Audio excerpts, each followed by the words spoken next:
Bonsoir, chers auditeurs et auditrices. Bienvenue à cette web radio spéciale. Donc, on en a ajouté une en fin de saison, puisque c'est un sujet fort intéressant au moment de l'année où on se trouve. Donc, le 12 juin aujourd'hui, notre thème, c'est les piscines en copropriété divise.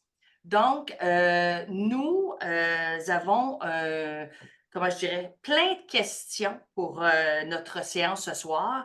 Et je me présente, Valérie Couture, toujours plaisir d'animer les web radios.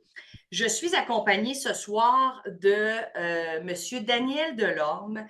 Monsieur Delorme est fondateur et président directeur général de Odyssée Aquatique, qui est un nom que plusieurs d'entre vous connaissez sûrement parce que dans le domaine de la piscine, on entend ce nom-là parler.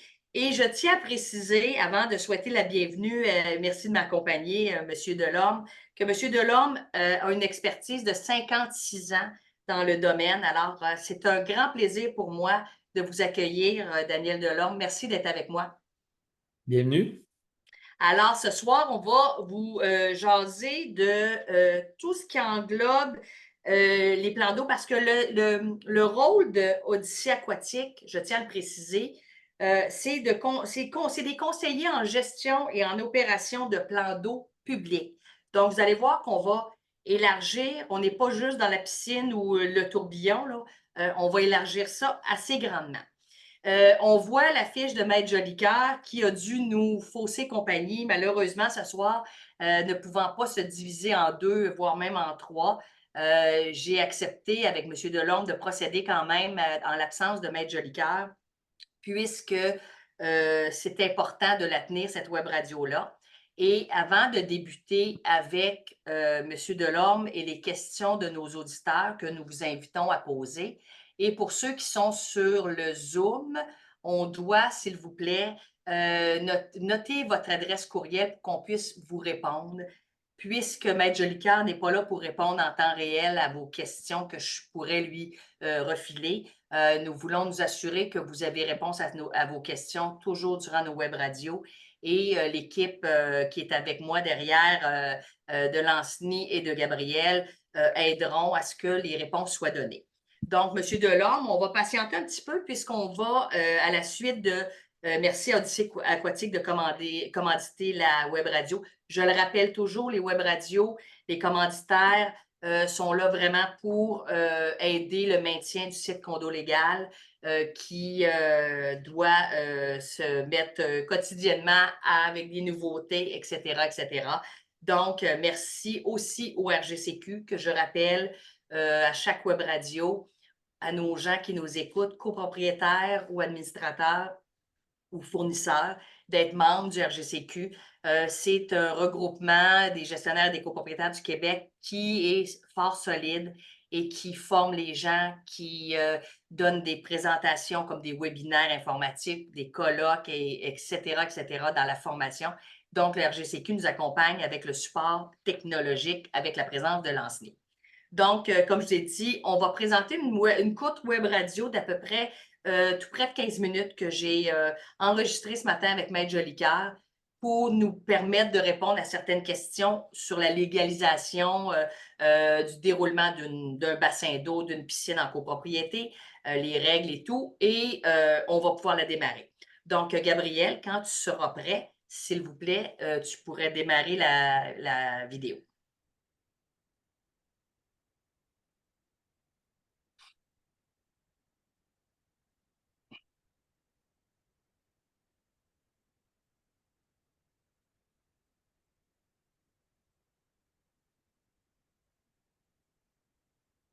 C'est plus facile. C'est parfait. Merci, Gabriel. Gabriel, bonjour, Maître Jolicoeur, vous allez bien? Bonjour, Mme Couture, ça va très bien, merci. Donc, on a un sujet d'actualité. C'est sûr que la température n'est pas avec nous aujourd'hui depuis quelques jours, mais l'ouverture des piscines est commencée. Les gens sont contents de pouvoir les utiliser. D'entrée de jeu, Maître Jolicoeur, autant surtout du plan légal, qu'est-ce qu'on pourrait suggérer, conseiller aux administrateurs pour bien démarrer cette belle opportunité qu'on a dans certains syndicats, mais qui a aussi des fois des lots de situations qui peuvent être un petit peu particulières. Dans un premier temps, il faut classer le statut d'une piscine dans une copropriété, qu'elle soit extérieure ou intérieure. Généralement, une piscine, c'est une partie commune de l'immeuble. C'est très rare que les copropriétaires auront dans leur lot privatif une piscine qui leur est propre. Peut-être l'exception de la nature, ce serait les cas des côtés horizontales où les gens auraient dans leur cour une piscine. Et lorsqu'on parle d'une piscine que je vais dire communautaire, c'est qualifié d'une partie commune au point de vue de la déclaration d'utilité du plan catastrophique. Donc, juste mettre les choses en perspective. Deuxième point, ce qui est très important, même tout ça que vous le savez, parce que vous êtes gestionnaire de copropriété, c'est certainement un considérant important pour les acheteurs qu'il y ait une piscine.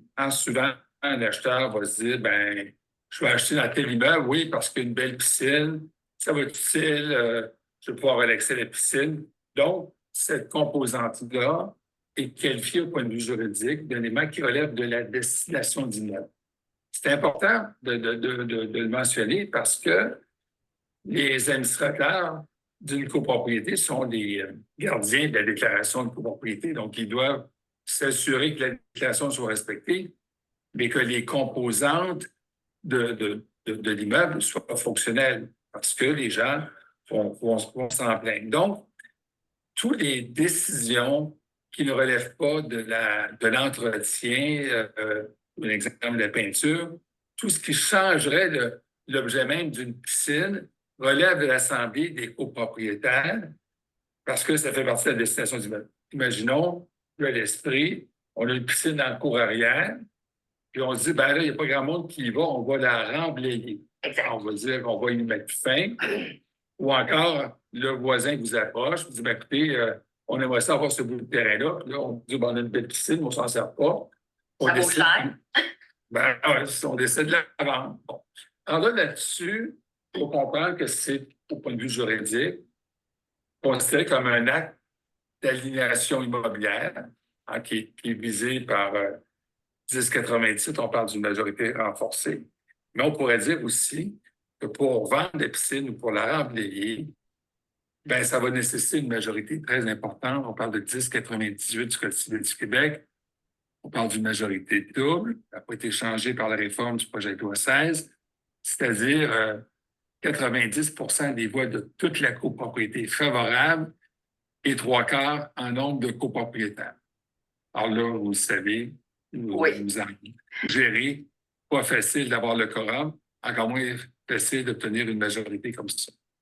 Mais qu'en est-il, par exemple, je le cas dans la situation que vous venez d'élaborer, que pour des raisons, bon, on va le dire, de bâtiment et tout ça, elle n'est plus fonctionnelle et que ça coûte terriblement cher, par exemple, procéder à sa restauration, sa rénovation. Les gens sont confrontés devant un coût énorme. Y a-t-il la même structure juridique pour s'en débarrasser dans le sens où il faut vraiment s'assurer que tout le monde est là et tout? C'est une bonne question, puis ce n'est pas une question académique. Je vis actuellement un cas ici au centre-ville de Montréal où la piscine, elle est dysfonctionnelle depuis plusieurs années. Son coût de réhabilitation est très important. Et évidemment, le conseil d'administration, confronté à une dépense qui est majeure, s'est posé la même question que vous.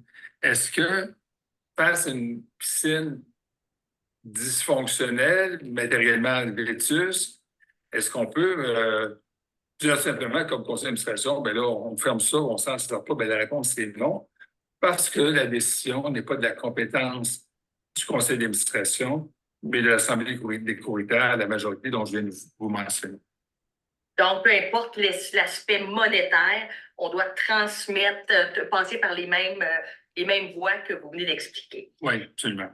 Donc, quand on a une piscine fonctionnelle et tout ça, puis des fois, justement, il y a des beaucoup utilisés, donc il y a des situations qui arrivent. Je vais vous poser quelques points en rafale, ça va vous permettre de développer sur ça. Mais bon, les locataires, les copropriétaires, les visiteurs, qui ont accès à cette piscine-là, comment on peut gérer s'il y a une utilisation, il y a tant de personnes qui peuvent être en même temps, question de sécurité, etc. Comment on organise ça pour bien s'assurer qu'il n'y a pas d'accident, etc., etc.? La première chose qu'il faut mettre en place, si ce n'est pas déjà dans la déclaration de côté, c'est un règlement spécifique à la gestion de la piscine qui va, comme vous l'avez mentionné, paramétrer le nombre d'utilisateurs à la piscine, les heures d'ouverture, qui va mettre des consignes aussi, parce qu'on n'a pas forcément des sauveteurs autour de la piscine, qui va mettre des consignes extrêmement strictes pour deux raisons. Dans un premier temps, c'est purement la sécurité des baigneurs. On va mettre un règlement aussi simple que de dire on ne court pas sur le bassin de la piscine, on ne laisse pas des enfants en bas âge sans la surveillance d'adultes. Donc, on va vraiment paramétrer dans un objectif d'éviter des noyades ou des accidents extrêmement, extrêmement graves. Donc, ça, c'est le volet du règlement d'immeuble. Parfois, le conseil d'administration, pour des raisons qui lui sont propres, va se dire ouais, mais notre règlement, là, il n'est pas tout à fait complet. Puis nous laisser les portes de la piscine déverrouillées à partir de 9 heures, on sent que c'est malaisant, c'est risqué. Notre concierge ne peut pas aller faire un tour, voir ce qui se passe, ainsi de suite. Et là, à ce moment-là, le conseil d'administration va passer ce qu'on appelle un règlement de gestion. Et ça, ce règlement de gestion, c'est de la compétence du conseil d'administration qui va venir, donc, dans le fond, mieux définir le règlement. Mais ce règlement de gestion, il va être valide uniquement jusqu'à la prochaine assemblée des copropriétaires qui devra le ratifier. Et si le règlement n'est pas ratifié, bien, il devient caduc. Donc, ça, je vous parlerai le volet de la réglementation. Vous le mentionnez à juste titre, on n'a pas juste des copropriétaires dans un immeuble, on a des locataires, on a des occupants. Et là-dessus, vous êtes gestionnaire encore, on le sait, comment on rend opposable ce règlement-là? Et là-dessus, la recette est simple. Il faut s'assurer, comme conseil d'administration, que autant les locataires que les occupants ont reçu communication du règlement d'immeuble qui traite notamment de la question de la piscine. Et ça, c'est une obligation qui appartient dans un premier temps aux copropriétaires locataires. Maintenant, s'il ne le fait pas, le conseil d'administration peut supplier au défaut du bailleur pour que ça devienne opposable aux occupants ou aux locataires. Ne prenons pas de chance comme conseil d'administration. Et quand on distribue, ouvrons un petit peu plus aux locataires. La chose qui est aussi des fois présente, c'est, bon, une certaine personne décide d'organiser des cours de nage synchronisés dans la piscine intérieure. On fait venir un instructeur de l'externe. Il vient, les gens peuvent s'inscrire, payent pour défrayer les coûts de l'entraîneur et tout ça. Comment on gère ça? Est-ce que le syndicat est pris dans un certain engrenage? Est-ce qu'il doit s'en mêler, pas s'en mêler, déléguer ça à une copropriétaire? Je vous pose ça en rafale aussi. Bien, c'est toutes des bonnes questions que vous avez. Dans un premier temps, il faut se rappeler que la piscine, elle s'inscrit dans la destination d'immeuble. Et si la destination d'immeuble est purement résidentielle, il y a une problématique de commencer à offrir des cours de natation dans l'immeuble dans un objectif de nature commerciale lucrative. C'est un exemple.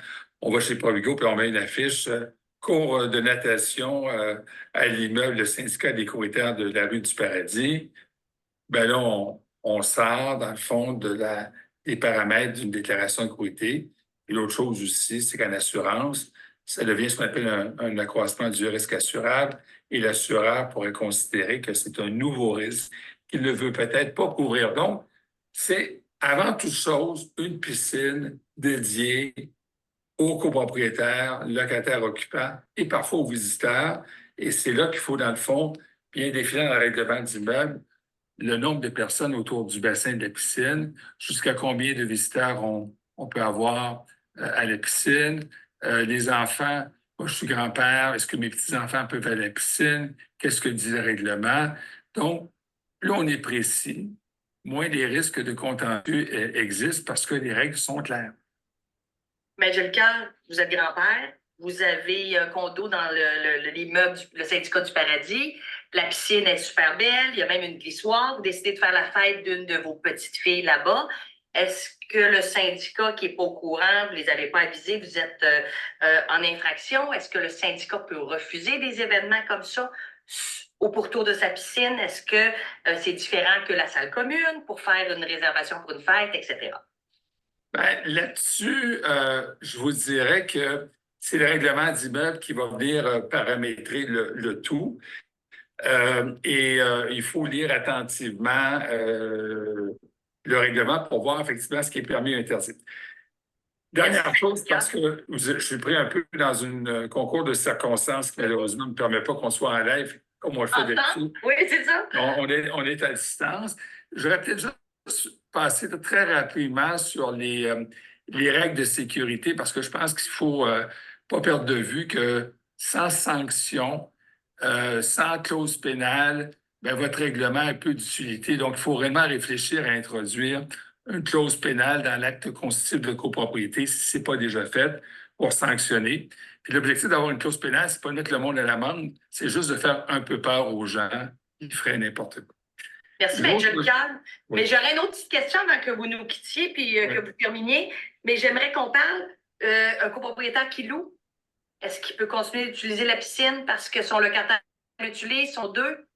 Ben, deux éléments à faire qui sont très pertinents. Dans un premier temps, quand vous louez votre logement, en principe, vous louez l'accessoire à votre logement, qui sont les parties communes, et de facto, un copropriétaire locataire ne peut prétendre au bénéfice d'aller à la piscine alors qu'il a déjà cédé ce droit de jouissance à son locataire. Donc, très important là, de ne pas abuser. De toute façon, les piscines ne sont pas conçues pour vivre des surpopulations. Non. Deuxième élément très important aussi, et je vais conclure là-dessus, on a un règlement au Québec qui s'appelle le règlement sur la sécurité dans les biens publics, qui est de la compétence de la Régie du bâtiment du Québec. Donc, ce qu'on doit retenir, c'est que vos piscines, si elles sont de nature purement à destination résidentielle, ne sont pas assujetties à ce règlement et par conséquent, vous n'avez pas besoin d'avoir la présence d'un sauveteur sur la plage de votre piscine. Toutefois, si votre copropriété s'inscrit dans une opération plus commerciale, pensons à des copropriétés de villégiature où il y a de l'hôtellerie enchâssée dans votre déclaration de copropriété, bien là, le règlement devrait s'appliquer et vous feriez face à la présence obligatoire de sauveteurs. On a réalisé, Mme Couture, sur le site Condo Légal, une fiche pratique qui s'appelle Piscine en copropriété, où justement, on donne le fin détail de ces règles applicables en cette matière. Merci, M. Jolicoeur. De toute façon, on va continuer la discussion avec M. Delorme ce soir à Dot Web Radio. Merci d'avoir été avec nous aujourd'hui. Plaisir et bonjour à tous. Au revoir. Bye bye. Bon, ben, M. Delorme, on s'est promis qu'on pouvait s'appeler par nos prénoms, donc Daniel. J'aimerais que, parce que Maître Jolicoeur, il a amené plein de points, j'aimerais dans un premier temps que vous nous expliquiez les services, parce que quand je vous ai présenté comme conseiller en gestion et opération des plans d'eau publics, en fait, pour nos auditeurs, dans un premier temps, qu'est-ce que vous faites avec votre équipe au quotidien chez Odyssée Aquatique? Oui, écoutez, je viens d'écouter attentivement Maître Jolicoeur. Toutes les questions qu'il a abordées, c'est des questions très, très, très importantes. Je ne sais pas combien vous avez d'écoute présentement, mais c'est malheureux qu'il en manque. Je ne sais pas combien est-ce qu'il peut en manquer, mais la partie qui vient de se couvrir, c'est une partie très importante. Il y a des questions que vous avez posées à Maître Jolicoeur, vous avez répondu. Vous me poseriez les mêmes questions et j'aborderais le sujet un petit peu différemment, ce qui est bien important. Oui. Dans une gestion de piscine, puis dans Odyssée Aquatique, quand vous m'avez parlé tantôt qu'Odyssée Aquatique faisait de l'entretien, tout ça, je vous ai ramené tout de suite que je vous ai dit qu'on faisait de la consultation, on faisait de la gestion. Puis ce qu'on retrouve dans la gestion de copropriété. On voit la même chose dans l'hôtellerie, on voit la même chose aussi dans les terrains de camping et dans la gestion générale, sauf dans les piscines publiques. Je parle des piscines municipales. C'est complètement deux gestions différentes. La seule chose que je remarque beaucoup, puisqu'on a découvert dans les premières gestions de copropriété, quand on a commencé en 2000 à peu près avec la copropriété. Pourquoi on parle de gestion? C'est parce que une piscine comme telle, même si c'est un petit bassin, qu'elle soit extérieur ou intérieur, le propriétaire ou le gestionnaire a besoin de savoir comment ça s'opère une piscine. C'est pas l'affaire de faire de l'entretien, c'est pas le fait de mettre du chlore dans la piscine, c'est comment on opère puis comment on gère une installation aquatique. Tantôt, on a parlé de piscine, mais on parle aussi, tout de même, il y a toujours bain tourbillon. Dans des complexes, il y a aussi une salle de conditionnement physique. Il y a des saunas, il y a des bains turcs aussi. Fait que tout ça s'entremêle. Tout ça demande une gestion. Aussitôt qu'on ouvre la porte pour aller dans ces installations-là, il y a une réglementation, il y a des recommandations d'usage qui sont importantes. Puis avant d'ouvrir une porte dans une installation comme ça, avant de savoir si on va envoyer des baigneurs ou des gens qui vont utiliser la piscine, il faut savoir qu'est-ce qu'on retrouve à l'intérieur de ces enceintes-là. Et c'est là qu'Odyssée Aquatique travaille. De plus en plus, mais au tout début, on travaillait beaucoup en gestion, en opération, justement pour aider les gestionnaires à bien utiliser leurs installations et pas juste les utiliser aussi. Une question budgétaire. Tantôt, vous avez abordé le sujet de ça coûte cher une installation aquatique. Il y a des grands travaux.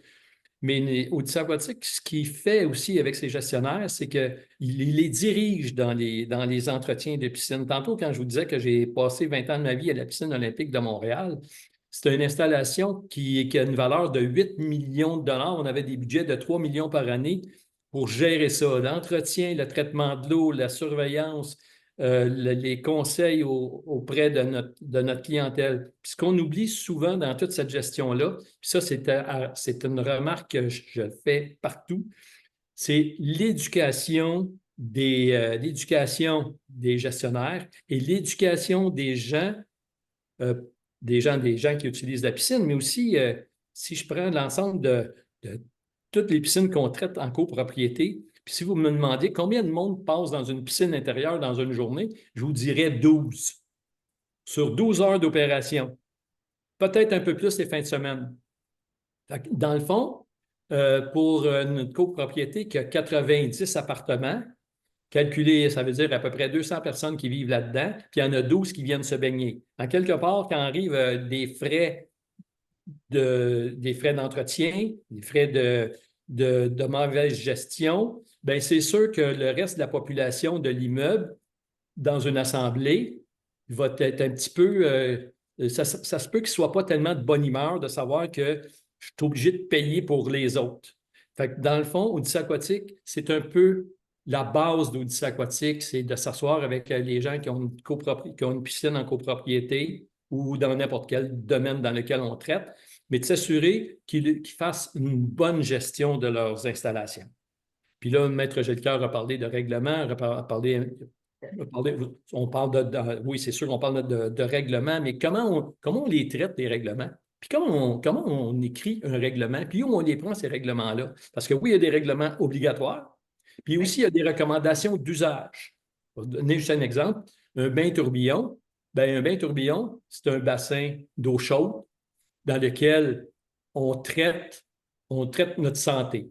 Ce n'est pas un bassin de baignade. Puis, on parlait tantôt, on parle de bain tourbillon, on parle de piscine. Aussi, j'ai parlé de fontaine à un moment donné, mais il y a aussi dans les copropriétés des bassins de nage. Un bassin de nage, c'est un grand bassin qui ressemble à un bain tourbillon dans lequel on va nager à contre-courant contre un appareil qui fait de la vague pour nous permettre de nager et de s'entraîner dans ce bassin-là. Fait que c'est sûr que dans un bassin comme ça, on ne peut pas se baigner, on s'en va s'entraîner. Puis dans un bassin comme ça, on parlait tantôt, on dit, c'est quoi la population qu'on peut mettre dans une enceinte de piscine en même temps? Bien, dans un endroit comme ça, bien, c'est pas 10, c'est une personne. Puis présentement, ce qu'on voit beaucoup dans le marché, c'est que ces bassins-là sont utilisés comme piscine intérieure. Donc, ça fait partie de la gestion, ça fait partie de l'éducation de savoir avec quoi le gestionnaire doit traiter, puis comment il doit le faire. Après ça, ben, il y a une panoplie de services que Odyssée Aquatique peut mettre au service de sa clientèle. Ça veut dire, oui, entretien, traitement de l'eau, traitement d'eau en chimie, traitement d'eau en microbiologie. Après ça, il y a la question d'éducation, la question de sécurité, comment on va utiliser notre piscine, comment on va. C'est quelle population qu'on a dans notre copropriété? Il y a des copropriétés aujourd'hui que la moyenne d'âge est au-dessus de 60, 65, 68. L'utilisation de la piscine est différente d'une copropriété où il y a des copropriétés maintenant, la population est très jeune. Donc, on n'utilise pas les installations de la même façon. Le corps humain à 68 ans et plus, ben, il dégage de la sudation, il dégage des petits trucs là, que je ne décrirai pas, là, mais en bactéries, on en retrouve beaucoup parce on a fait à date jusqu'à 40 000 analyses des analyses en bactéries depuis l'ouverture de la mise en place de la réglementation en 2007. Donc, c'est tout ça que les gestionnaires ont besoin de savoir. Puis après ça, on peut ouvrir les portes de nos installations puis de s'assurer que on est dans l'ordre des choses, puis les gens qui vont descendre à la piscine, même s'il y en a juste 12, bien, ils vont être en sécurité, ils vont être dans un milieu d'hygiène intéressant, puis au niveau de la gestion et des dépenses, bien, tout le monde en devient satisfait. C'est le travail à la base qu'on doit faire, qu'on veut faire. Mais là, vous avez dit tellement plein de choses intéressantes, M. Daniel, que je suis un peu mélangée dans ma tête, mais tantôt, vous avez dit, c'est sûr qu'il n'y a pas beaucoup de monde dans une copropriété quand il y a une piscine. On a une petite quantité de nageurs, tout ça. Ben, un des faits, c'est sûr que si on achète une unité dans un condo où est-ce qu'il y a une piscine, il faut bien comprendre qu'on va vivre avec le coût que ça exige d'avoir une piscine, parce qu'on ne peut pas, comme M. Jolicoeur l'a dit, ça fait partie de l'acte constitutif, donc la destination de l'immeuble. On ne peut pas dire que moi, en fin de compte, je trouve ça tellement de payer pour la piscine, bien, il aurait fallu peut-être comme copropriétaire que j'achète ailleurs. Mais il y a plein de choses qui sont intéressantes parce que, effectivement, on ne pense pas à la pièce qu'on a, comme le tourbillon, que ce n'est pas une petite piscine, que c'est pas. Tu sais, vous avez amené plein de différences que je pense que nos copropriétaires et administrateurs entendent ce soir. Peut-être qu'ils vont faire comme c'est vrai, je n'avais pas regardé ça. Dans les nouvelles copropriétés, les bassins de nage, vous êtes allé rapidement là-dessus, mais c'est sûr que je ne peux pas aller m'asseoir puis essayer de prendre de l'eau pendant qu'il y en a un qui attend pour nager parce que c'est un bassin de nage, puis c'est pas fait probablement pour que je reste là assis pendant 2 heures dans le bassin. C'est très, très intéressant, puis ça amène beaucoup de questionnements sur lequel je reviendrai pour sensibiliser nos gens. 2007. Qu'est-ce qui s'est passé avec la RBQ en 2007? Pour qu'on informe les gens sur les nouvelles normes qu'il y avait à prendre. En 2007, le ministère du Développement durable a mis en place un règlement qui s'appelle le règlement. Attendez un peu, je vais vous lire le titre exact. Le règlement sur la qualité de l'eau dans les. Non, c'est pas comme ça que ça s'appelle. Non? OK. Juste pas me tromper. Pas de problème. C'est le règlement sur la qualité de l'eau des piscines et des bassins artificiels. Et ça comprend la copropriété. C'est un règlement qui exige des propriétaires ou des gestionnaires de faire des analyses en microbiologie dans leurs installations, les bains tourbillons, les piscines. On parle intérieur, extérieur, peu importe?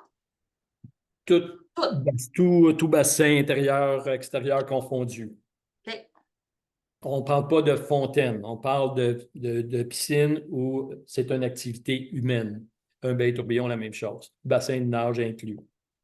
C'est un règlement et Odyssée Aquatique a participé avec le ministère du Développement durable les 3 années précédentes de 2007 pour être sur un comité de travail, alors que aussi, dans ces années-là, le regroupement avait été invité à travailler aussi sur ces comités-là.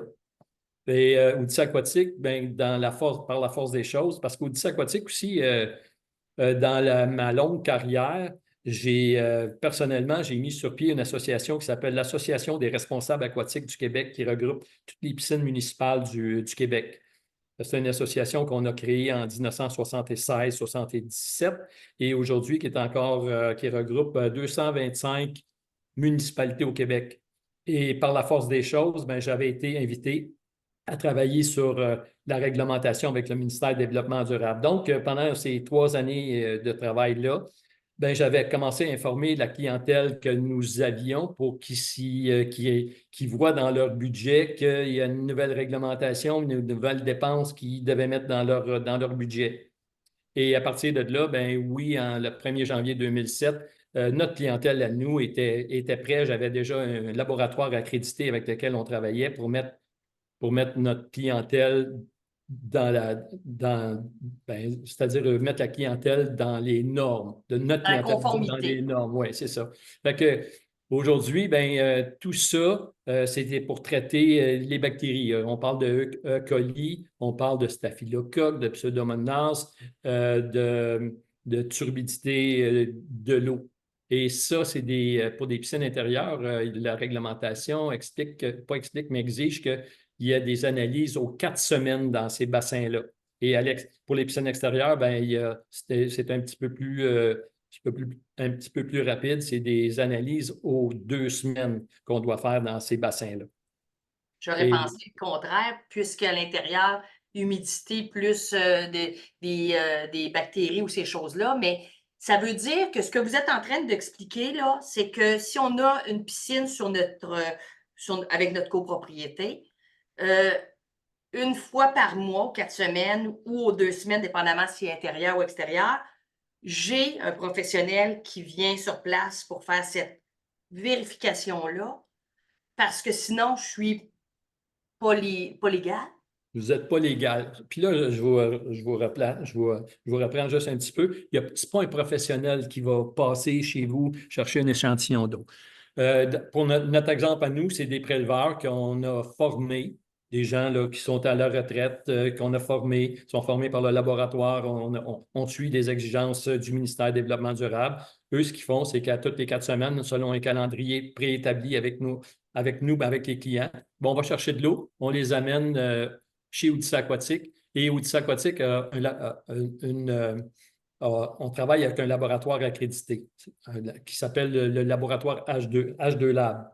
Les gens, on apporte l'eau à Laval et c'est transporté directement à un laboratoire dans lequel eux font les analyses qu'ils vont envoyer. Ils vont envoyer dans les 36 à 72 heures. Ils vont envoyer les résultats chez le client en question. Et en cas de contamination, ce qui va arriver, c'est que nous, on contacte le client, puis on prend des arrangements avec le client pour s'assurer qu'ils vont remettre leurs installations dans les normes. C'est un règlement qui est tout de même très, très complexe. Moi, j'invite les gens à aller sur le site du ministère du Développement durable si vous voulez avoir plus d'informations. Et juste expliquer règlement de piscine publique et vous allez tomber sur le règlement au complet. Et ce qui est intéressant, c'est qu'il y a des guides d'opération aussi qui peuvent ils peuvent se référer aux guides d'opération aussi. Et quand vous dites le guide d'opération, exemple, j'ai un conseil d'administration, est-ce qu'ils peuvent le faire eux-mêmes, eux autres, prendre leur échantillon, aller le porter où? Je ne veux pas nommer personne, mais un club piscine ou quelconque magasin comme ça de grande surface pour les piscines. Comment je fais si je suis un conseil d'administration? Oui, si vous avez un conseil d'administration, ce que je vous conseille, là, c'est d'appeler Odyssée aquatique. Parce que dans le fond, c'est un peu plus compliqué que ça, parce qu'il y a une méthode de prélèvement qu'il faut vraiment appliquer. Il y a des moyens de contrôle dans le transport aussi, à cause de la température. Si on passe, tu sais, on a des journées où on a un préleveur qui passe 8 heures sur la route pour aller chercher des échantillons. Donc, ça prend des glacières en conséquence. Quand ça arrive chez Odyssée Aquatique, le laboratoire nous attend pour les apporter directement à leur laboratoire puis commencer les traitements immédiatement. Donc, pour un gestionnaire, là, c'est un peu compliqué. Puis tu ne peux pas faire ça n'importe quel temps. Il faut que tu aies ton propre calendrier. Et des inspecteurs maintenant, de plus en plus, il y a des inspecteurs là, qui se promènent. Puis il y a des contraintes là, puis je vous dirais, souvent et très souvent, même si on fait de l'entretien chez un client, j'ai des clients que nécessairement, ils ne font pas je, euh, je vais m'arrêter là parce que je vais vous reprendre un petit peu au niveau de l'entretien parce que là, je sens que je dérape un peu parce on parle tout simplement de microbiologie, La on parle qualité de l'eau. du règlement, puis je ne veux pas tomber dans l'entretien tout de suite parce que ça devient comme ça, on va se mêler un peu dans le processus, là. Fait que OK. la réglementation que vous m'avez posé une Oui. question, ben oui, il y a une réglementation, il faut la suivre. Allez sur le ministère du Développement durable, allez voir qu'est-ce que le règlement donne comme explication, puis allez chercher après ça les informations que vous avez besoin. Et évitez autant que possible de ne pas prendre vos prélèvements par vous autres. Même trouver Un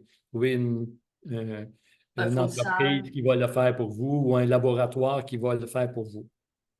Fait que ça fait partie de la bonne gestion d'un plan d'eau en copropriété, que ce soit peu importe lequel on a nommé bassin de nage, etc.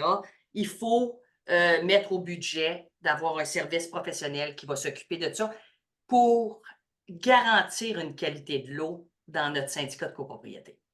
Oui. Puis, tu sais, je ne vais pas revenir en arrière, là, mais tantôt, Allez-y. on parlait d'éducation, puis on parlait de gestion. Oui. On parlait de quel est le service d'Odyssée aquatique. Mais tu sais, dans le fond, quelqu'un qui appelle Odyssée aquatique, la première chose qu'il devrait nous poser comme question, est-ce que tu peux nous aider à faire un budget d'opération puis nous assurer que pendant les 3 ou les 5 prochaines années, là, on rentre on se fasse un budget d'entretien puis un budget d'entretien préventif, puis qu'on sache exactement où est-ce qu'on s'en va. Puis si on veut avoir un entretien de façon régulière pour être dans les normes, c'est quoi le budget que ça nous prend pour faire ça? C'est la base d'Odyssée aquatique. Après ça, le gestionnaire peut se retourner de bord, peut faire n'importe quoi, peut aller chercher n'importe quelle autre société pour les aider à faire de l'entretien, à acheter ses produits chimiques, pas acheter ses produits chimiques n'importe où. Mais à la base, il y a quelque chose entre les mains, il y a son guide d'opération, il sait exactement c'est quoi les budgets qu'il va mettre en place, c'est quoi qu'il va présenter à l'Assemblée annuelle. Et c'est ça que j'expliquais tantôt, c'est la gestion qui est la plus importante. Le reste, il y a 12 personnes qui se baignent dans cette piscine-là par rapport à 200, tout le monde va être satisfait, y compris le syndicat de condo, les gestionnaires, et tout compris. Et quand vous dites que vous aidez à monter le budget, bien, vous aidez aussi les syndicats à offrir un milieu de vie sain, à savoir qu'est-ce qui s'en vient justement pour l'entretien. Parce que forcément, des fois, la piscine, c'est un peu, comment je dirais, pour les gestionnaire, c'est un peu et les conseils d'administration, c'est un peu difficile des fois de planifier puis ces choses-là. Fait que là, ben, chers copropriétaires et administrateurs, on vous invite, si vous avez un plan d'eau, soit dans votre syndicat horizontal ou dans votre copropriété, ben, à faire affaire avec Odyssée Aquatique qui vont vous faire un plan de match. On peut dire ça comme ça, Daniel, un plan de match pour la piscine et tout. Oui, oui. Puis, Parfait. tu sais, éviter, je vais vous donner un exemple, là. On parle de ce temps-ci d'ouvrir les piscines, on parle déjà de noyades sur des plages en Ontario. On va commencer à en parler de façon sérieuse, puis d'une année à l'autre, ça ne s'améliore pas. Tu sais, on a sur un entretien d'un de nos clients, ben, un matin, quand on est arrivé, il y avait quelqu'un qui flottait dans l'eau là, à 5 heures du matin. Il était mort. Il s'était baigné la veille au soir, puis la piscine avait été fermée. Il n'y a pas aucune vérification qui avait été faite. Il a passé 8 à 10 heures dans l'eau sans aide. En quelque part, ça fait partie aussi, quand on discute de budget, quand on discute de tout ça, ben c'est la sécurité tient un grand rôle aussi dans les explications.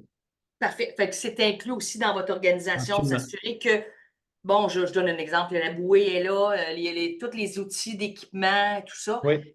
Là, on a parlé, Daniel, de la planification, de l'entretien, tout ça.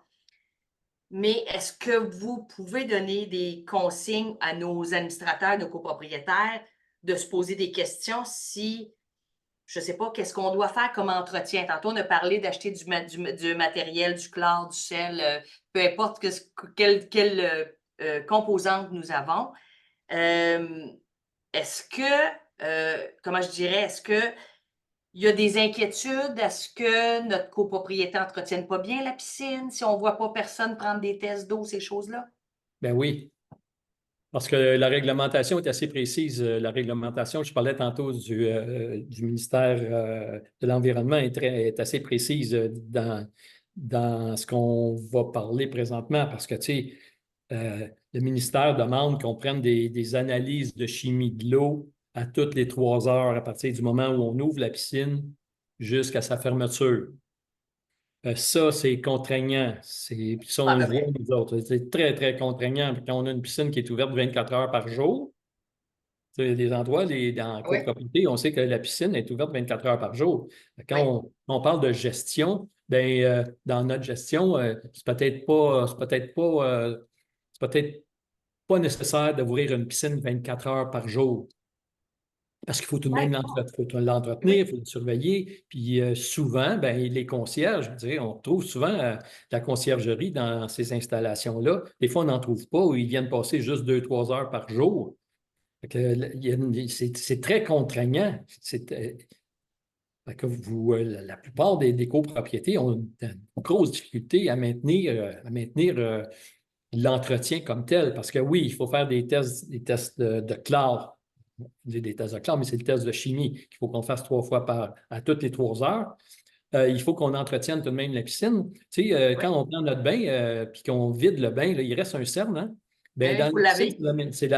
c'est la même chose. Dans la piscine, là, aussitôt qu'il y a un peu d'activité dans la piscine, même qu'il n'y a pas d'activité, une piscine intérieure, c'est une chose, une piscine extérieure, à l'extérieur, même s'il n'y a pas personne, il n'y a plu, il y a eu du vent, bien, il y a C'est des vrai. cernes à nettoyer autour de la piscine, il y a les écumoires à nettoyer. Fait que c'est important d'avoir un programme qui décrit qu'est-ce que je dois faire par jour, qu'est-ce que je dois faire par semaine, qu'est-ce que je dois faire au trimestre, qu'est-ce que je dois faire à 6 mois après. Puis, tu sais, souvent, on se dit, ben, on passe une année à rien faire, mais au bout de 12 mois, cette piscine-là a besoin d'amour, a besoin qu'on la vide, qu'on la lave, qu'on regarde ce qui ne fonctionnait pas, de tout remettre à l'ordre, puis repartir les systèmes quelques jours après pour s'assurer qu'on va passer une bonne année sans être obligé de faire des travaux, de refermer la piscine parce qu'on a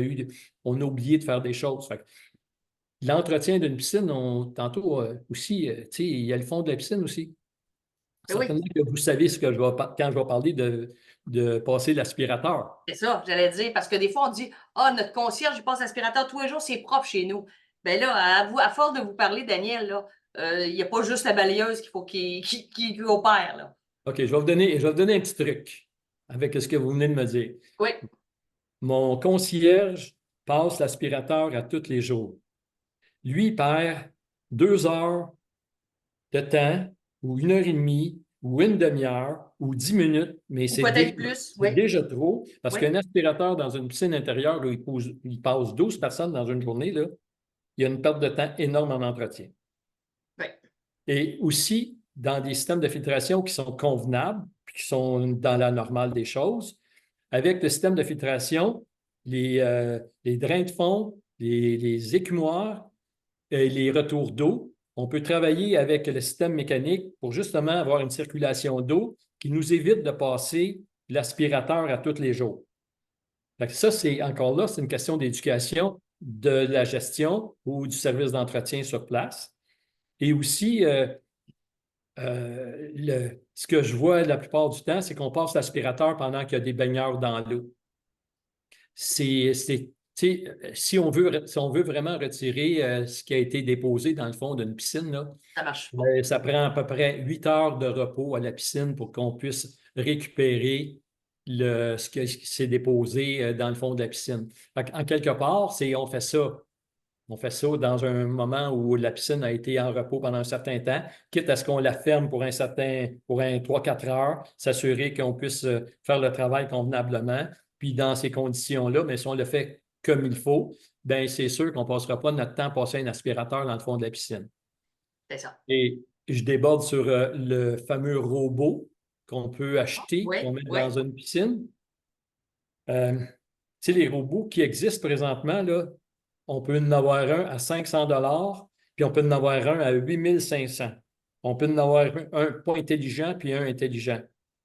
Bien, jusqu'à date, les intelligents, ils sont dans des piscines de 50 mètres, des piscines d'université, la piscine olympique, dans des trucs comme ça. Oui, ça va. Mais dans des copropriétés, souvent, ce qui arrive, c'est qu'on paye 1000, 2000, 3000, puis le robot ne fait pas son travail de toute façon. Il est toujours en panne, il y a toujours un bris, il n'est jamais mis dans la piscine au bon moment, il y a des troubles avec. Fait que, dans le fond, il faut faire attention. Une piscine va toujours avoir besoin de l'amour de l'humain, de son gestionnaire pour s'assurer que tout est fait convenablement et dans l'ordre. OK. Puis au niveau de l'entretien aussi, quand vous me disiez que le concierge passait son temps, bien, le concierge, s'il fait son cerne de piscine, puis il ne fait pas son cerne dans l'ordre de l'entretien habituel, bien, c'est sûr qu'il a perdu son temps encore une fois. Tu sais, là, il y a une finesse dans la façon de faire les choses dans une installation avec des équipements aquatiques. Ça devient comme assez spécial, puis il faut vraiment le faire dans l'ordre des choses. On peut dire qu'il y a une recette qu'il faut faire, puis Ah, si ça, on c'est la le fait à bon. l'envers, Ah, ça, c'est le bon mot. c'est le bon mot. C'est une C'est le recette. bon mot. C'est le bon mot. Si je ne mets pas en pâte le lait au bon moment, mon gâteau, là, il va ressembler à rien. Ouais. Mais Daniel, j'ai quelques questions, puis si vous n'êtes pas à l'aise, vous me le dites. Quels critères utilisez-vous pour sélectionner les produits chimiques que vous recommandez pour le traitement de l'eau? Et comment garantissez-vous leur compatibilité avec les différents systèmes de filtration? C'est pas pire. Coudon, c'est-tu vous qui l'avez écrit, cette question? Oui, c'est moi qui l'ai envoyé tantôt. Non, non. Tu sais, dans le fond, là, ça doit être tellement compliqué, là, des fois, puis même moi, quand je l'explique, là, ça peut compliquer les choses. Mais ça commence toujours par la désinfection. La désinfection, ça se fait par le chlore. Il n'y a pas d'autres produits au monde, présentement, dans n'importe quelle piscine au monde, que l'eau de piscine est traitée. C'est toujours le chlore. Il y a toutes On sortes a une d'eau. piscine au ciel, Daniel. Ouais, OK. Ça, c'est une. Ah, une autre affaire.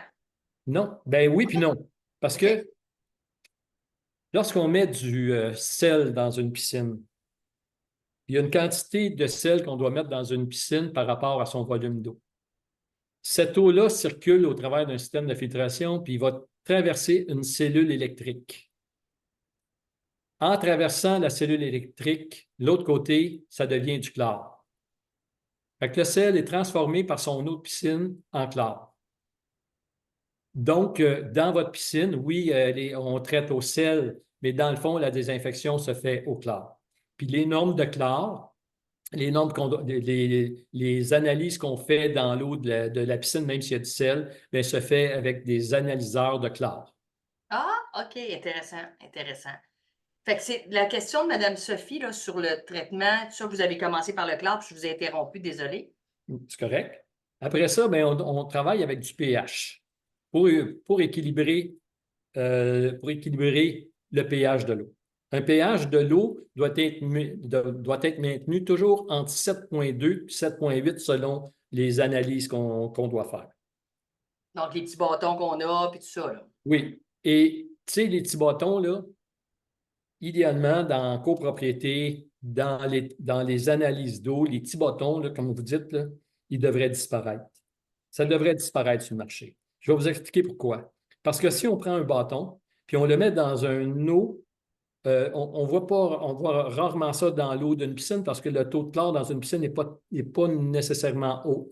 Mais si on utilise un bâton dans un bain tourbillon où l'eau est chaude, puis souvent, on n'a pas le contrôle sur la quantité de chlore qu'on met dedans, si le chlore est trop fort, le réactif du bâton va se perdre. Donc, il va nous indiquer qu'il n'y a pas de chlore dans la piscine. Ah. Donc, on va en rajouter. Puis on va en rajouter tout le temps. Donc, les bâtons, peu importe lesquels, ne sont pas reconnus. C'est une gestion de piscine, on l'a dit tantôt, ça prend des équipements qui sont commerciaux et ça prend des kits qui sont... il y a des kits là, qui sont pas dispendieux, mais ça prend des kits où c'est des gouttes. Vous avez déjà vu ça, mais ce n'est pas des équipements qu'on achète chez Trévi ni chez Club Piscine. Il faut aller dans un endroit où on peut avoir du matériel commercial. D'accord. Donc, on revient à la question de Sophie. Oui, le pH, je reviens au pH parce Oui. qu'il y a deux types. Quand on parle de pH, on peut utiliser le pH de deux. Comment je dirais bien ça? Donc, il y en a un qui est liquide, qu'on appelle l'acide muriatique ou chlorhydrique. Puis il y a le pH qui est granulé aussi. L'acide muriatique, je vais vous donner juste un exemple. Si une goutte d'acide muriatique tombe sur moi, là, ça transperce mon pantalon, ça me transperce la peau. Si je mets un doigt dedans, c'est sûr que je n'ai plus de doigt.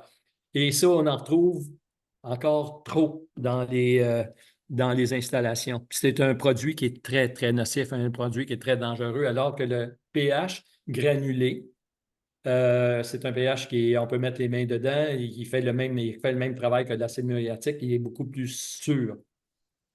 Fait que ça, on a le chlore, le pH moins qu'on appelle, et après ça, on travaille avec de l'alcalinité puis de la dureté. Je ne vous nommerai pas le produit chimique, là, mais c'est les 4 produits de base.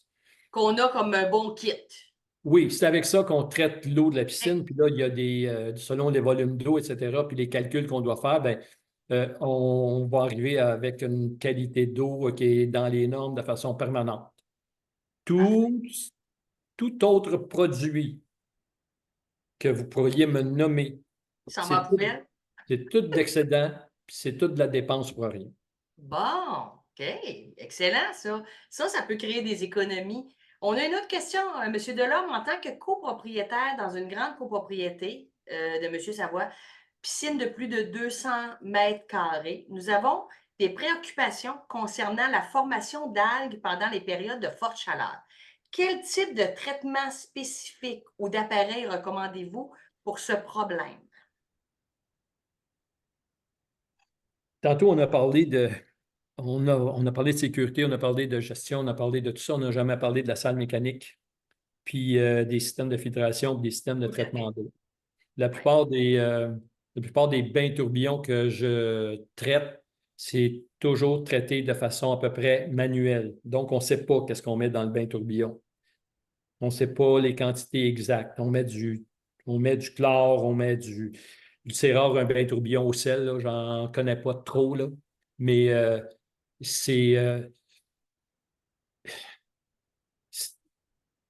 dans le fond, là, il faut qu'on connaisse le volume de cet équipement-là. Il faut qu'on connaisse aussi, est-ce qu'on le traite avec un filtre au sable? Est-ce qu'on le traite avec un filtre à cartouche?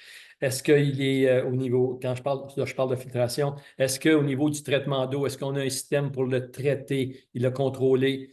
Ça me surprendrait énormément. Donc, il faut traiter ça de façon manuelle, puis il faut avoir la recette.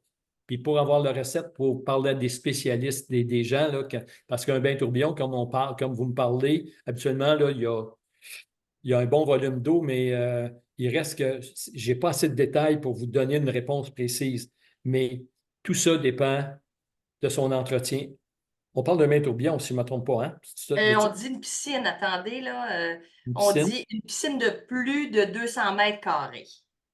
Ouais. Qui a des algues. Oui, des algues. Ben, tu sais, aussi, il ne faut pas oublier une chose, c'est que, dépendant d'où la piscine, on parle d'une piscine intérieure? Oui, hein? C'est pas marqué. Bon, en tout cas, je vais vous donner un exemple, piscine intérieure. S'il y a une miroiterie, la piscine qui est près de cette miroiterie-là, qui a un plein ensoleillement ou un grand ensoleillement dans la période estivale, et que le traitement au chlore ou le traitement des infections est trop bas, que le pH que je vous ai parlé tantôt, il est hors norme, que son alcalinité est désorganisée, bien, c'est sûr que le soleil, lui, va faire le travail d'activer les algues. OK. Il n'y a rien qui va les enlever. Ça devient un problème majeur. OK, OK. Mais dans le fond, ce qu'on peut dire à M. Savoie, c'est que forcément, il y a un débalancement quelconque C'est sûr. dans la piscine et ça va prendre des gens comme l'équipe de Daniel pour les aider à bien réorganiser ça pour éviter que ça arrive en algues. Qu'on soit à l'intérieur ou à l'extérieur, c'est sûr qu'on comprend bien que quand il y a de l'algue dans notre piscine, on n'est pas dans le fond du lac, là. C'est pas normal. Non, non. Puis, tu sais, on n'est pas nécessaire de demander à Daniel. Il faut juste demander à à son piscinier de lui donner les bons conseils. Parce que dans le fond, n'importe quel piscinier, normalement, devrait donner des bons conseils pour éviter justement que les algues se produisent. Mais aussi, il faut que le gestionnaire en particulier aussi fasse son travail. Oui, qui engage les bonnes personnes. Ouais. On a une autre question. Je suis je suis une nouvelle administratrice de ma copropriété Vanité, type de maison de ville. Quel type de traitement d'eau recommandez-vous pour garantir la qualité optimale de l'eau dans les piscines en copropriété pour prolonger la durée de vie des installations? C'est une bonne question parce que, Daniel, est-ce que le fait de bien entretenir l'eau ou pas va jouer sur les installations de la piscine? Peut-être, je ne sais pas, de la toile, de la couleur du béton, elle va s'user plus vite, le filtreur va se maganer plus vite. C'est-tu quelque chose qui joue ou c'est simplement une question de santé, sécurité pour l'être humain? OK, on va revoir un petit peu la question. OK? OK. Vous allez me la répéter de façon. Je vais essayer de répondre au fur et à mesure, mais une chose que je ne sais pas, on parle d'une piscine extérieure, ça, si je ne me trompe pas. Oui. Ça se peut-tu? Oui. On ne sait pas si. Parce que les réponses que je vais vous donner, je vais vous donner des réponses qui sont vagues parce que ça peut être une piscine qui est en vinyle ou une piscine qui est en béton. Alors, mes réponses vont peut-être être un petit peu différentes. Eh Mais bien, je vais vous faire vous donner ah oui. Mais je suis surpris parce que moi, j'ai une piscine en béton, puis j'ai eu pendant des années une piscine en vinyle, puis je ne savais pas qu'il y avait une différence. Je savais que ce n'était pas fait pareil, mais je ne savais pas dans l'entretien, tout ça. Mais forcément, c'est intéressant. Je vous répète la question. Ouais. Je suis nouvelle administratrice de ma copropriété, moyenne de 20 unités maison de ville. Quel type de traitement d'eau recommandez-vous pour garantir la qualité optimale de l'eau dans les piscines en copropriété? Après ça, ça dit, ces traitements sont-ils différents selon la taille de la piscine? Non. Non, c'est selon l'eau qu'on a dans un bassin. C'est toujours le traitement d'eau au chlore. OK. Et tantôt, on parle de chlore, mais tu sais, dans le fond, le chlore, on peut le recevoir de différentes façons. Soit en chlore liquide, Oui, chlore granulé. absolument. On retrouve du chlore aussi, des rondelles de chlore, Époque, oui. des POC. Il y a des POC qui ont de l'acide cyanurique dedans, des POC, on appelle ça des POC Stabilisateur. stabilisateurs. Il y a des POC sans stabilisateur aussi. Y a-tu d'autres? Attends un peu. Non, je pense que je vous les ai toutes nommées. Mais pour madame, c'est toujours au chlore. C'est toujours au chlore. OK. OK, on part avec ça. On a une autre question de Mme Poulain. Nous avons récemment constaté des problèmes de corrosion sur certains équipements de la piscine, échelles et certains objets métalliques. Quels sont les produits ou techniques de traitement de l'eau que vous recommanderiez pour prévenir la corrosion et prolonger la durée de vie de nos installations? Ouais. Pour les gens qui posent des questions comme ça, si ces gens-là m'appellent au bureau ou appellent au bureau, la première question qu'on va leur demander, c'est premièrement, piscine intérieure, piscine extérieure. Vous traitez votre eau de quelle manière? Parce que là, ce que je comprends, là, je ne pense pas que j'ai compris qu'il y avait c'est une piscine intérieure ou extérieure. C'est pas dit non plus. OK. Quand on traite une piscine avec le sel, c'est sûr qu'il y a des dommages évidents dans l'immédiat. Tout devient corrodé, taché, parce que le sel, on le sait, je pense que tout le monde le sait, quand on utilise du sel, ça endommage à peu près tout ce qui est autour. Donc, c'est sûr que ça endommage les installations. Ça endommage les rampes, ça endommage les chauffe-eau, ça endommage tout ce qui est métallique. Puis si c'est une piscine intérieure, ça va jusqu'à endommager puis faire sécher, puis c'est des choses qu'on ne voit pas, faire sécher tout ce qui est luminosité, tout ce qui peut être, même dans les murs, il peut y avoir, ça fait sécher les fils électriques. Je ne parle pas à court terme, mais à long terme, on a vu ça.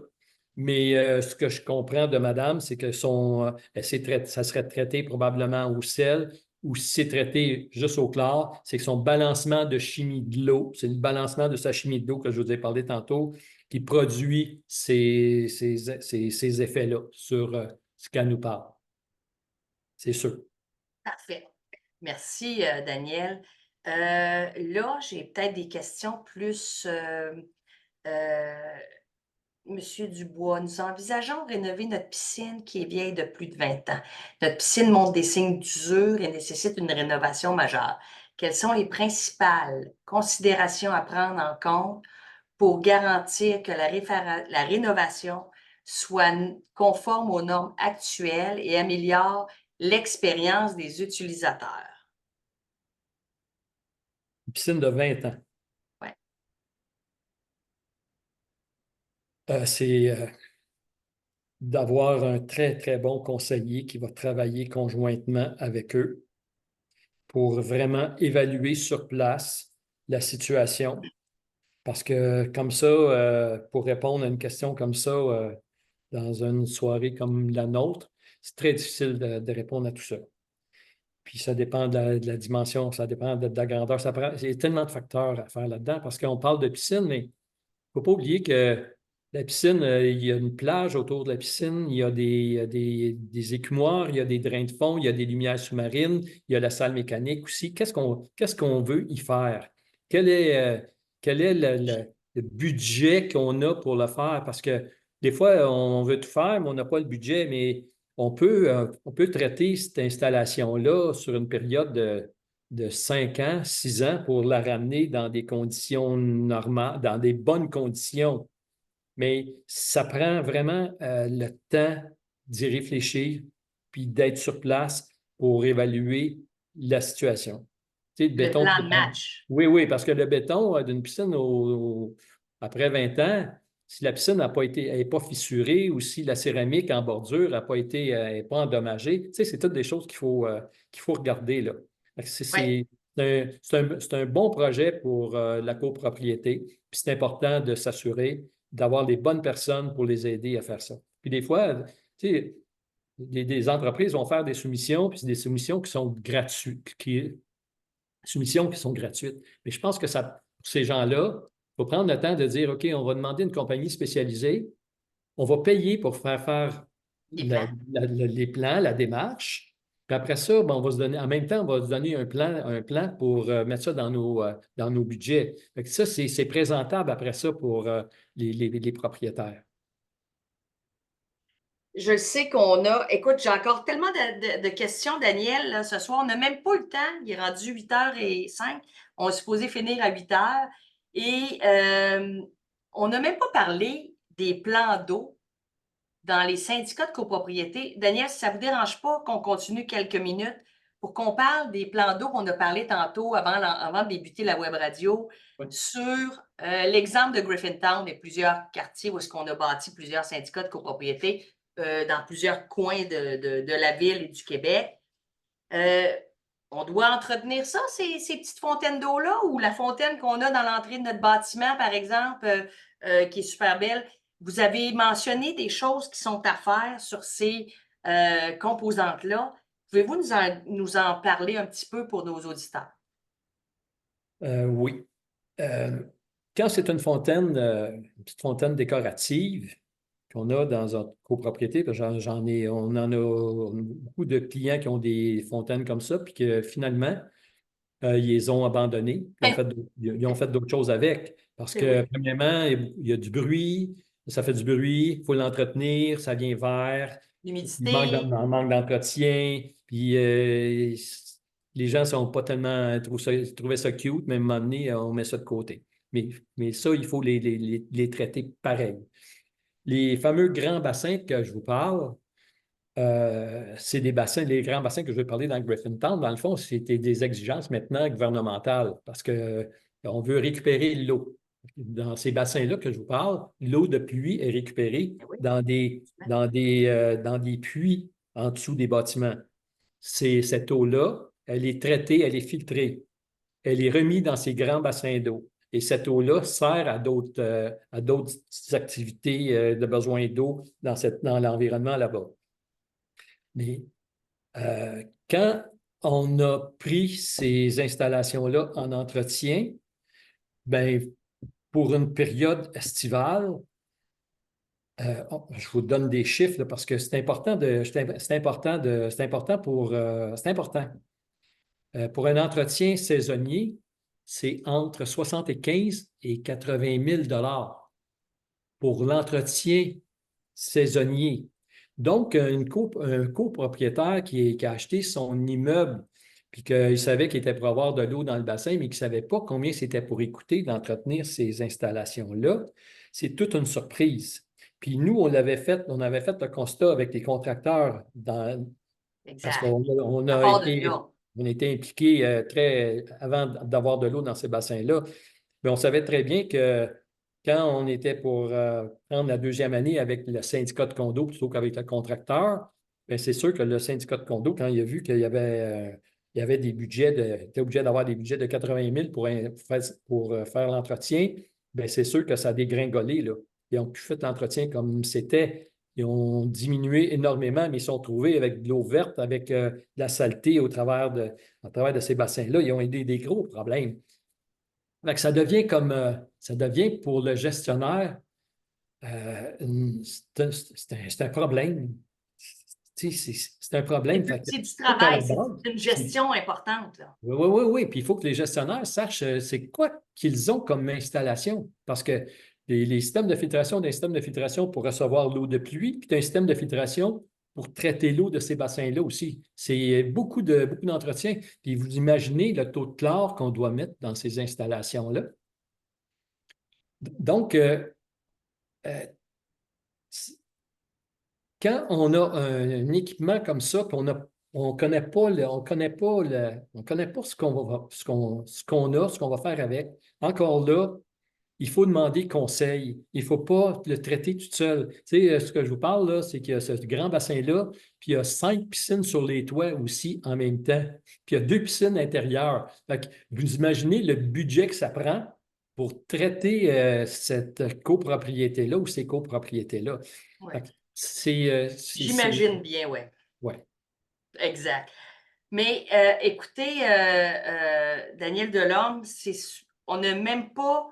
Moi, j'avais plein de questions préparées, puis on n'a même pas couvert un quart de mes questions.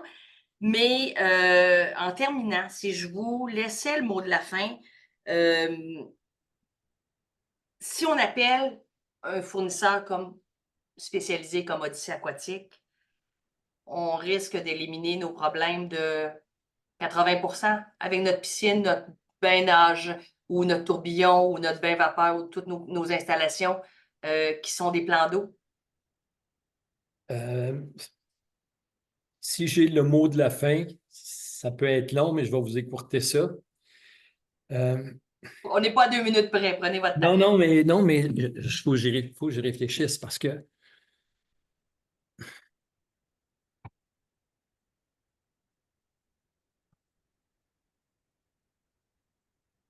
on a, tu sais, dans le fond, ce bassin-là ou ce bain tourbillon-là ou tous les bassins qu'on a parlé ce soir, là, il faut que le syndicat de condo, le syndicat, sache qu'est-ce qu'il y a comme installation, puis qu'est-ce que ça prend pour l'entretenir, puis quelles sont ses responsabilités-là.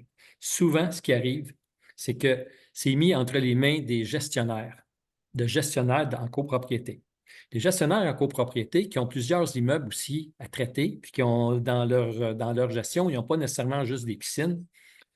Il faut que quelqu'un sache exactement où je dépense, où on va dépenser, puis où je peux économiser. Moi, je vous dirais là, clairement que si on prend une installation, puis qu'on a la chance de traiter un budget, puis de mettre des choses en place, puis de former le personnel qui reste en place, parce qu'Odyssée Aquatique ne peut pas passer 24 heures sur 7 jours. 24. Non, non, ça il ne peut pas être là. Il peut juste être là pour donner des informations, former le personnel en place, s'assurer que la réglementation soit bien tenue tant en sécurité, tant en hygiène, en recommandation aussi sur l'usage des bassins, parce qu'on n'a pas parlé beaucoup de bains tourbillons. Je vais juste glisser un mot. Tu sais, un bain tourbillon, là, c'est pas un bassin de baignade pour les enfants. Là. Un bain tourbillon, là, c'est habituellement, là, les recommandations, c'est 16 ans et plus. Puis déjà, entre 16 et 18 ans, il y a des abus qui se créent dans des bains tourbillons. Mais ce qu'on voit souvent, c'est les enfants ou les parents ils vont emmener des enfants se baigner dans le bain tourbillon. Et qu'est-ce qu'on fait dans un bain tourbillon quand on est enfant ou quand on est âgé? Première chose qu'on fait à cause de l'eau chaude, on fait pipi. On fait pipi dedans. On ne se le cache pas. Il y a des études qui ont été faites là-dessus qui le démontrent expressément. La question que vous m'avez posée, c'est que, en connaissance de cause, oui, en bout de ligne, dans 1 an, dans 3 ans, dans 5 ans, la copropriété peut économiser sur sa gestion si c'est bien fait, tant en produits chimiques qu'en entretien, qu'en gestion générale, puis dans l'entretien préventif ou dans l'entretien à long terme d'une installation. Et pour terminer, toutes les piscines qui sont présentement bâties où il y a des toiles de vinyle qui ont déjà 5-6 ans de vie sont en fin de règne dans les 5-6 prochaines années. Parce qu'on remarque, c'est que toutes les structures sont rouillées parce que c'est toutes des piscines qui ont été traitées au sel. Et il y a des problèmes majeurs qui vont se présenter dans les prochaines années et déjà, c'est commencé. OK. OK. Oui, c'est le mot de la fin, ça. Merci, Daniel. Merci beaucoup, Daniel. Comme je vous dis, on n'a pas couvert. Puis, en plus, Maître Jolicoeur n'était pas là parce que lui, quand il se met à parler, il en jase une belle shot. On n'aurait pas couvert rien du tout. Daniel Delorme, président fondateur de Odyssée Aquatique, merci encore beaucoup. Maître Jolicoeur qui a été avec nous, mais en amont de la réunion. Donc, merci à vous deux. Merci à votre société Odyssée Aquatique de participer comme commanditaire ce soir pour continuer que les web radios et condos légales puissent continuer. Moi, je tiens à le signaler, je suis toujours bénévole et ça me fait un grand plaisir d'animer les web radios. Donc, merci encore à l'ANSNI du RGCQ pour le support technologique et la préparation de la web radio. Merci aussi à mon collègue Gabriel qui est toujours avec nous. Vous pouvez revisiter nos web radios qui sont disponibles sur le site Condo Légal. Depuis, tantôt, Gabriel me disait qu'on a, depuis le début des web radios de Condo Légal, on doit avoir environ 130 émissions comme celle-là qui ont été produites. Et moi, depuis que je les anime, je dois en avoir réalisé une 60aine. Donc, c'est du costaud. Vous avez, chaque copropriétaire et administrateur, de la viande pour vous informer, on dirait de la viande sur l'os, mais c'est très important de toujours se maintenir à jour. Puis on espère que ça répond à vos attentes dans ce style-là. Donc, merci beaucoup. On vous invite à notre prochaine web radio, la dernière de l'été, le 19, donc déjà la semaine prochaine. Je serai accompagnée de 2 gentils jeunes hommes, Julien Gobin-Simard de Despatie-Beauchemin. Et Maître Jolicoeur sera remplacé par un gestionnaire que j'adore qui est dans notre association, Richard Dupé. On va, avec Richard et Julien, parler de toutes sortes d'outils que vous pouvez avoir sous la main qui peuvent vous aider dans la gestion de votre copropriété. Donc, merci. Désolée, on a dépassé de beaucoup ce soir, mais ça valait la peine avec Daniel Delorme. Merci encore, Daniel. C'est un plaisir de vous écouter parler de votre expertise qui, ma foi, après 56 ans de boulot, est très intéressante. Merci encore. Merci Valérie, merci aussi Gabriel, puis toute l'équipe, Maître Jolicoeur aussi. Passez une bonne Merci. soirée. Bye bye. Bonne soirée. Ok.